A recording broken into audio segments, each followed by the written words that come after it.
جب انسان حق کے ساتھ اپنے تعلق سے منہ پھیر لیتا ہے تو اس کے اندر وہ اندھیرا جڑ پکڑ لیتا ہے جو رفتہ رفتہ ایک تناور درخت کی صورت اختیار کر جاتا ہے، اور یہ درخت اپنے پھیلاؤ میں اتنا زیادہ ہے کہ ساری دنیا کو اپنے سائے میں لے آتا ہے۔ تو جیسا کہ ہم آپ جانتے ہی ہیں کہ اندھیرے میں صرف 2 طبقات ہوتے ہیں۔ اندھیرے میں رہنے میں صرف 2 چیزیں کامیاب ہو جاتی ہیں، ایک چمگادڑ اور ایک جگنو۔ تو جب اندھیرا آدمی کے اندر کے جہان کو اپنی لپیٹ میں لے چکا ہو اور اس کے باہر کی دنیا بھی اس طغیان تاریکی میں کسی بے وزن تنکے کی طرح بہی چلی جا رہی ہو، تو اس میں رہنے کے لیے، اس میں قدم جمانے کے لیے ایک بڑا فیصلہ اور ایک بڑی پوزیشن درکار ہے۔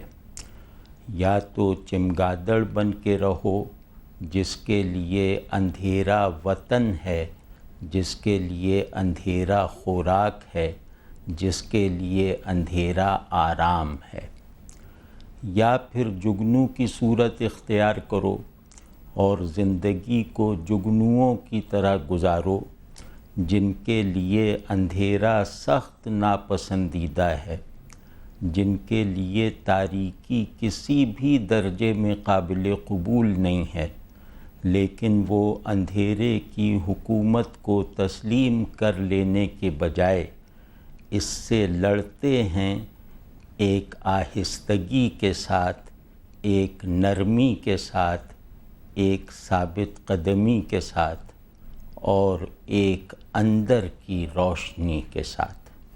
اب ہمیں یہ فیصلہ کر لینا چاہیے کہ یہ اندھیرا جو ہماری ذات سے پھیل کر اب عالمگیر صورت اختیار کر چلا ہے، اس میں رہنے کے لیے ہم چمگادڑ کی پیروی کریں گے یا جگنو کا مزاج پیدا کریں گے۔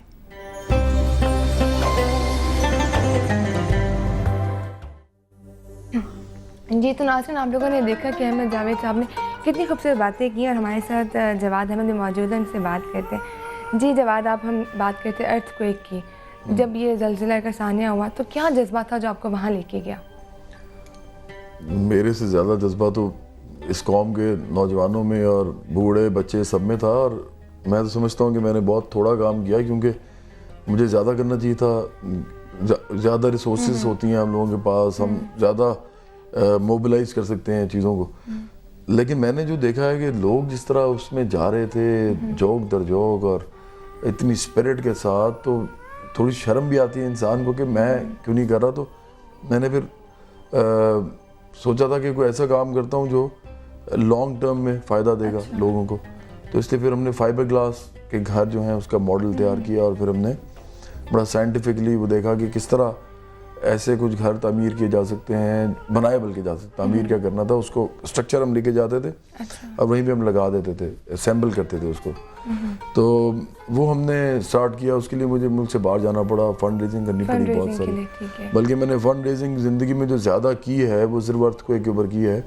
ویسے میں نے فنڈ ریزنگ بہت کم کی ہے، کیونکہ میں پیسے ریز نہیں کرتا زیادہ تر۔ پاکستان میں نے صرف ایک ٹیلی تھون کیا آج تک پاکستان ٹیلی ویژن پہ، اس کے بعد نہیں کی، لیکن ارتھ کویک پہ میں نے بہت زیادہ کیا پھر، اور 1 مہینہ میں باہر رہا۔ لوگوں نے بھی اسی طرح سے آپ کو پورا وہ کہتے ہیں کہ ہاں، ہم نے تقریباً 350 کے قریب گھر لگائے تھے، اور یہ بہت زیادہ تعداد نہیں ہے مجھے پتا ہے، لیکن یہ بھی کروڑوں میں چلی گئی تھی۔ بہت بہتر ہے بالکل۔ اور یہ جو تعلیم فار آل ہے، یہ کیا تھا؟ مطلب آپ نے اسکول ان جگہوں پہ قائم کیے جہاں پہ لوگ نہیں تعلیم دلوا سکتے تھے اپنے بچوں کو؟ وہ تو دیکھیں، وہ تو ایک کانسیپٹ تھا بیسکلی کہ ہم نے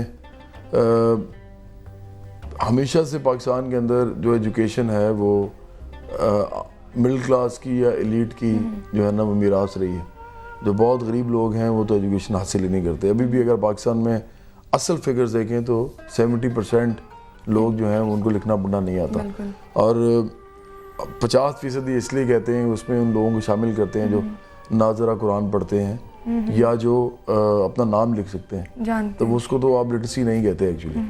تو یہ جو میں سمجھتا ہوں کہ اگر مجھ سے پوچھا جائے کہ ایجوکیشن میں کون سے 2 دھڑے ہیں جن پہ زیادہ کام ہونا چاہیے, تو ایک تو ہائر ایجوکیشن پہ ہونا چاہیے, جو ایکچولی آپ کے ملک میں جو وہ ان لوگوں کو پیدا کیا جائے جو ایسٹس ہوتے ہیں, جو اس ملک کی ٹیکنالوجی, سائنس, ہیلتھ, ان سب کے اندر اپنا پارٹ پلے کر سکیں, بہترین جدید علوم ان کے پاس ہو. دوسرے لیول پہ جو سب سے غریب لوگ ہیں جن کے بچوں کو لکھنا پڑھنا بھی نہیں آتا اور جو کہ ایون اخبار نہیں پڑھ سکتے, ان لوگوں کو لکھنا پڑھنا سکھانا بہت زیادہ ضروری ہے, جس پہ بہت کم کام ہوا ہے, تو وہ میں نے کوشش کی تھی. اور بہت اچھا آپ کا کام لگا, ابھی آپ کے کاموں کے بارے میں اور جانیں گے. لیکن ناظرین ابھی وقت ہوا جی پرائس لسٹ کا, تو دیکھتے ہیں کہ آج اس رپورٹ میں ہمیں کیا پتہ چلتا ہے. This segment is brought to you by پھر سے جی لے خوشیاں, کہ مل جل کے کھلیں خوشیاں.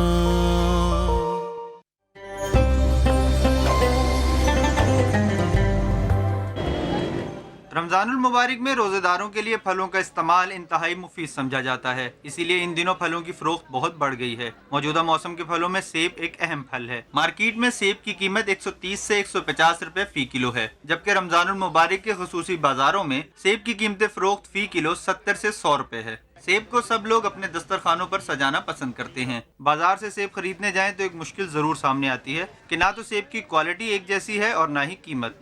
پرائز کے حساب سے کوالٹی ٹھیک ہے, کچھ نارمل سے ہے, لیکن آج کل جو ریٹ چل رہا ہے اس حساب سے ٹھیک ہے, مہنگائی کے حساب سے ٹھیک ہے. کہنا جی حکومت کا نہیں 100 روپیہ ریٹ لگا ہوا ہے تو دے نہیں دے 100 روپئے نا, چھوٹے پا رہے سارے ہی. سیب کی قیمتوں سے عوام ہی نہیں دکاندار بھی پریشان ہیں. ان کا کہنا ہے کہ مہنگائی کے باعث گاہکوں میں کمی آئی ہے اور شہری محض ریٹ پوچھ کر چل دیتے ہیں. یہ فروٹ آپ کے سامنے پڑا ہوا ہے, یہ جو ریٹ دیا ہمیں یہ مکس فروٹ کا ریٹ دیا ہوا ہے. یہ کسٹمر جو ہے یہ چھان کے لے جاتے ہیں, چھوٹا ہم کس کو دیں گے پھر. اب کئی ہوتے ہیں جو کر دیتے ہیں, مگر کوئی جو اچھے گاہک ہیں وہ نہیں کرتے, وہ لے جاتے ہیں. رمضان المبارک کے پہلے عشرے میں مہنگائی کا جن بے قابو ہو کر عوام کے صبر کا امتحان لے رہا ہے. لوگوں کا مطالبہ ہے کہ حکومت کھانے پینے کی ضروری اشیاء کی قیمتوں میں استحکام لانے کے لیے مؤثر کردار ادا کرے. افطار کا سما کے لیے کیمرامین ندیم صادق کے ساتھ سجاد حیدر زیدی, سما, لاہور. جی تو ناظرین نہیں جانتے کہ یہ جو مہنگائی کا جن ہے کب ختم ہوگا, لیکن ہم لیتے ہیں اس بات پہ ایک چھوٹا سا بریک, تو ملتے ہیں اس بریک کے بعد.